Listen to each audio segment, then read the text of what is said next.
The Cardiac Cats played up to the nickname again today, but it didn't end the way they wanted to on Senior Day. We'll show you why it was still interesting, though.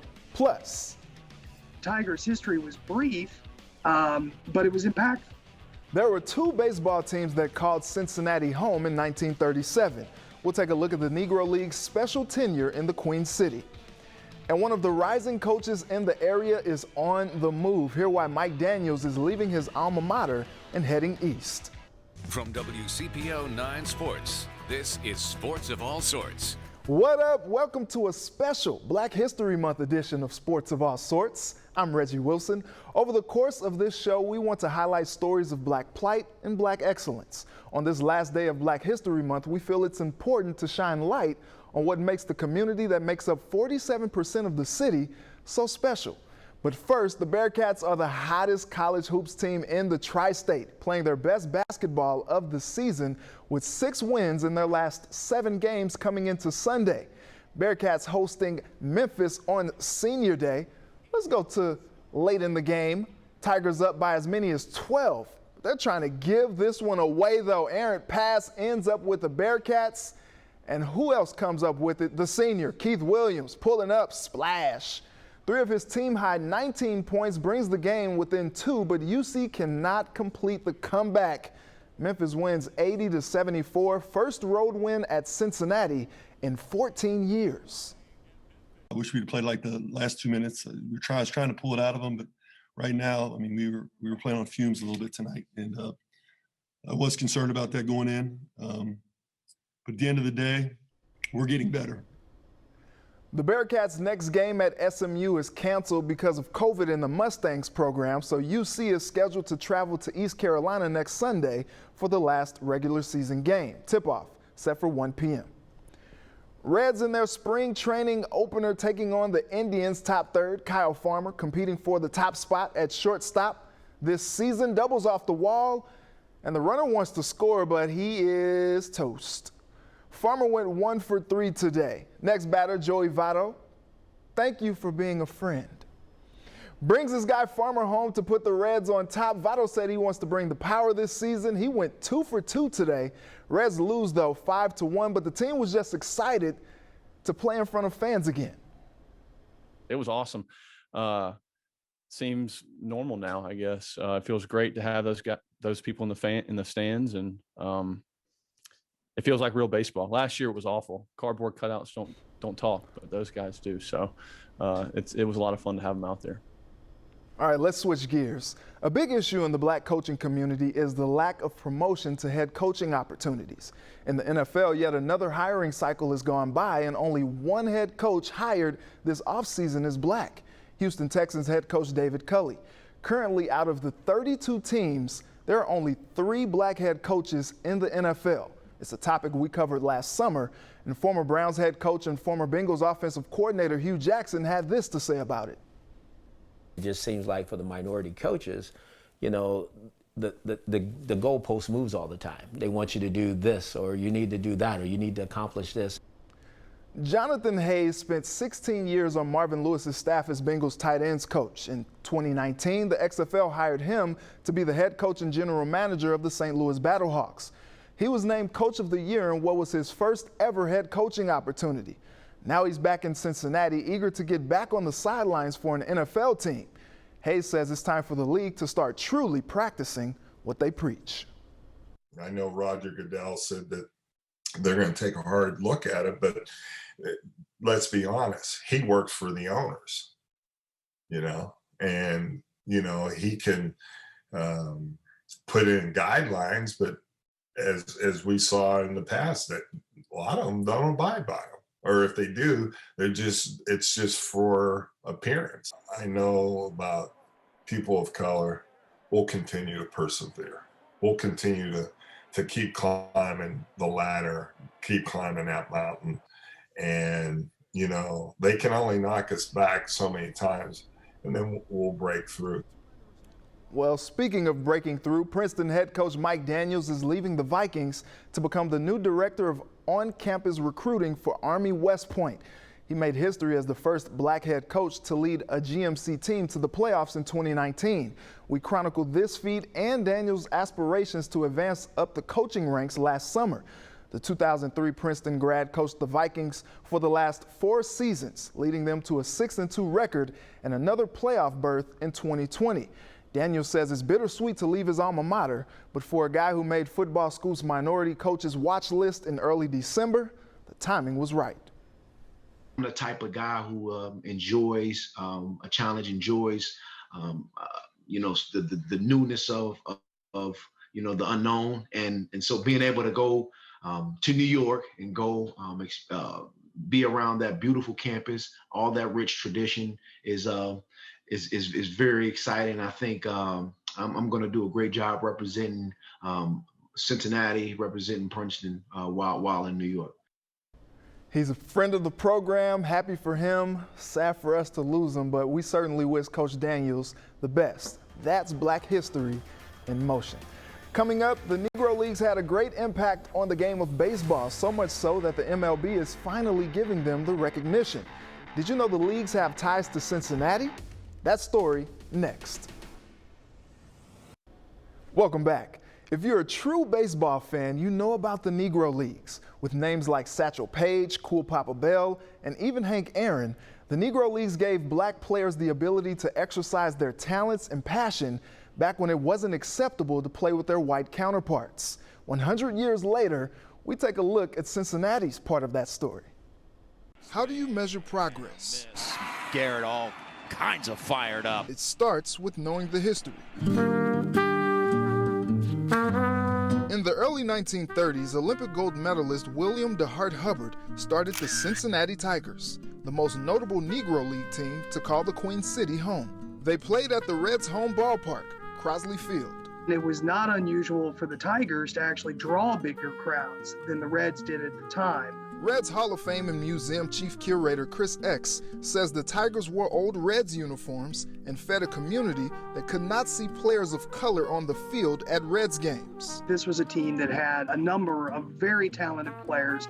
They were competitive in the league that they played in. 1937, they played in the Negro American League.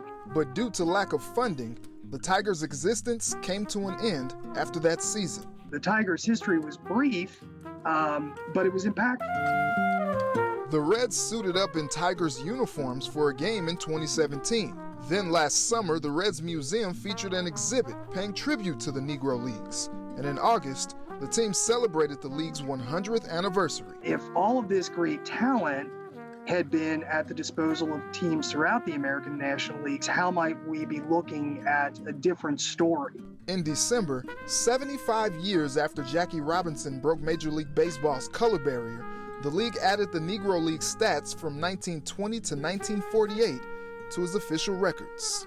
For a lot of historians, that debate was settled a long time ago. There was really no question that these were elite players, elite teams, and the reasons cited for why they weren't quote-unquote major league were really things that were beyond their control. Baseball continues to push towards more diversity in the sport, recently hiring former Reds outfielder Ken Griffey Jr. to help those efforts. History later showed us that an incredible number of them were more than capable of competing on that stage, and once they were given the ability to do so, really transformed the game as we know it. Keeping the legacy of the Negro Leagues moving forward. Just the fact that this is kind of at the forefront of conversation now because of the commissioner's announcement, it's encouraging all of us to look at this deeper and to learn more. He struck him out. Showing progress in the sport is not inevitable, it's intentional. Let's keep the conversation going. My next guest is the president of the Negro Leagues Baseball Museum, Bob Kendrick. Bob, what's your knowledge about the Negro Leagues in Cincinnati? We know that Cincinnati plays a great role in this story, but even more broader, the state of Ohio. The state of Ohio had as many Negro League teams as any state. So the state has always been steeped in Black baseball history, Cincinnati being one of those areas that did have a brief connection to the Negro Leagues, probably not as rich as Cleveland But when we start talking about Akron and Columbus as well, these areas all had Negro League franchises. Dayton had a franchise. As a matter of fact, Dayton had one of the original 8 Negro League franchises established 101 years ago here in Kansas City. And so the state overall, when you look at the map, when you come into the museum and people see all of these little dots highlighting those cities in Ohio that had Negro League franchises, it blows them away. The Cleveland Buckeyes, of course, are the most successful of all of those Black baseball teams that were there in that great state of Ohio. But Cincinnati certainly lays claim. And the thing that you mentioned, the fact that the Cincinnati Tigers, albeit had a brief history, were outdrawing the Cincinnati Reds. And what makes it even better, they were playing in Cincinnati Red uniforms. Yeah, in the 1930s, no less. Just amazing. Over the summer, the Reds Hall of Fame and Museum featured a special Negro Leagues exhibit. How did that come about? Well, it was a little bit of us picking Cincinnati and Cincinnati picking us. All the folks over at the Reds Hall of Fame, as we were getting ready to celebrate the 100th anniversary of the birth of the Negro Leagues. And this was big. It was reverberating across the baseball spectrum. We currently have 6 national traveling exhibitions, and in the process of building number 7, which will be our barrier breaker exhibit. The exhibit that was housed there at the Reds Hall of Fame was our very much acclaimed art exhibition called Shades of Greatness. The Reds did a great job of playing host to that exhibition during some difficult circumstances in our country. And we're so proud of that exhibition because what we did was we went out and got a team of professional artists. For the first time ever, a collaborative professional art exhibit inspired by the history of the Negro Leagues. Bob, MLB officially declared the Negro Leagues as major leagues, saying this is a correction of a long-time oversight, and the Negro League stats will become part of MLB history. What are your thoughts on that? These were very self-assured individuals. So they knew how good they were, and they knew how good their league was. And quite frankly, the major leaguers knew how good they were. So they were never seeking validation from anyone. And that was my initial mindset. We don't need you to validate us. And then though, Reg, I had to kind of step outside of myself and not look at it from the inside out as I've done. I'm so close to this, but look at it from the outside in and what it meant for historical purposes. And then I started to realize that this wasn't about validation. This was more about atonement, a reckoning, and the fact that the Negro Leagues were finally being acknowledged for exactly what they were, a major league. Those families of Negro League players were so excited about this, and the players themselves. It was something that was long overdue. And I'm thrilled that Major League Baseball finally went down that path, because what the commissioner did was something that others had an opportunity to do and didn't do. Now, the integration of the statistics and how that's going to be applied all remains to be seen. But what I also think comes out of this, Reggie, is the fact that this now makes the Negro Leagues Baseball Museum even more important. Yeah, this story now has to be told, and it has to be told in all of its glory, so that we don't lose sight that it wasn't always this way. 20 years from now, a new baseball fan is going to potentially look at the record books, and they're going to see the names of Josh Gibson and Satchel Paige and Cool Papa Bell listed amongst those of Major League Baseball's past, and they'll assume that things were always that way. And we know that that wasn't the case. And so it is important that we don't let people lose sight that the fact that they didn't necessarily want to play in a Negro League, they had to play in a Negro League. And then they built this incredible league that wouldn't take a back seat from a talent standpoint to any league. And that story has to live on. It's so inspirational. It's educational, of course, but the inspirational value of overcoming adversity to go on to greatness should never be lost. Bob, such a pleasure to talk to you. Feel like we could talk all day. Well, take care. Well, what does the future hold for Xavier All-American David West? The past. Just ahead, how West is looking back to go forward. Welcome back. Who better to close out this Black History Month than with a man studying to earn his master's degree in African American history? You may recognize him for a few other reasons. Keenan Singleton has the story on the All-American studying all of American history. Black history upends the American mythology around history. Once upon a time, the last place you'd find David West was in a book. You know about his hoop dreams, National Collegiate Player of the Year honors at Xavier, followed by a 15-year NBA career, twice an All-Star and twice a champion with the Golden State Warriors.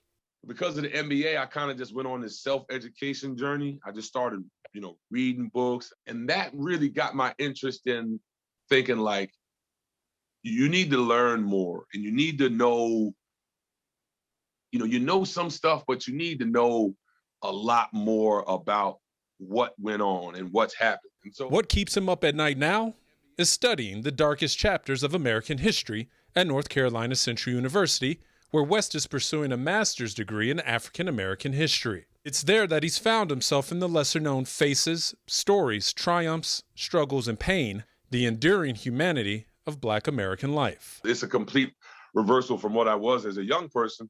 I get excited when it's, when I get introduced to things that I don't know, introduced to periods of history that I'm not familiar with.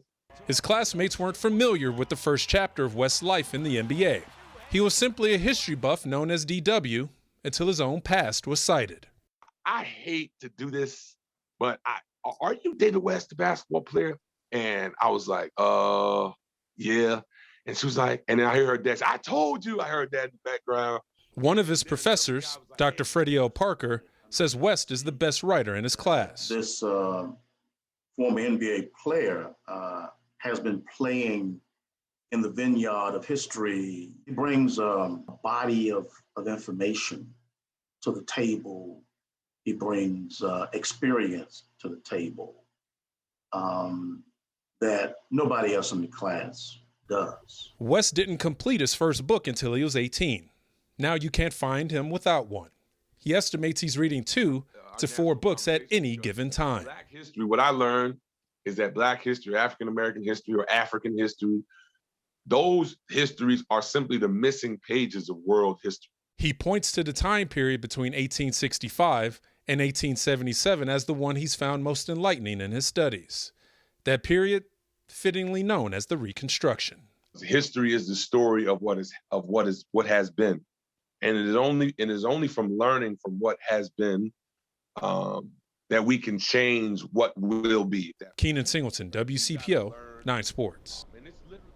All right, you just heard my next guest. Keenan Singleton joins the show. Keenan, thanks for joining me. David West did a pivot of sorts. How did this story come about? It came off another story. I was working on a story on David Fluker, who is the head athletic trainer for Xavier University, works a lot with basketball, clearly. And I asked David Fluker, kind of give me some secondary guys that he worked with that he was close with while he was at Xavier, and he mentioned David West. So I reached out to David West to talk about David Fluker, and then just kind of asked Dave West, what are you up to these days? And he said, I'm studying to get my master's in African American history. And with this being Black History Month, I thought, hey, those really go hand in hand. And what resonated with you the most? I just think one quote that really stuck with me, and I don't think I was able to get in the story, but when he's studying these people from the past, he really likes to humanize them. And it's not just, hey, he was the first person to create this or invent this. This was like, hey, what was his life really like back during these days for Black people, which, as we know, weren't easy.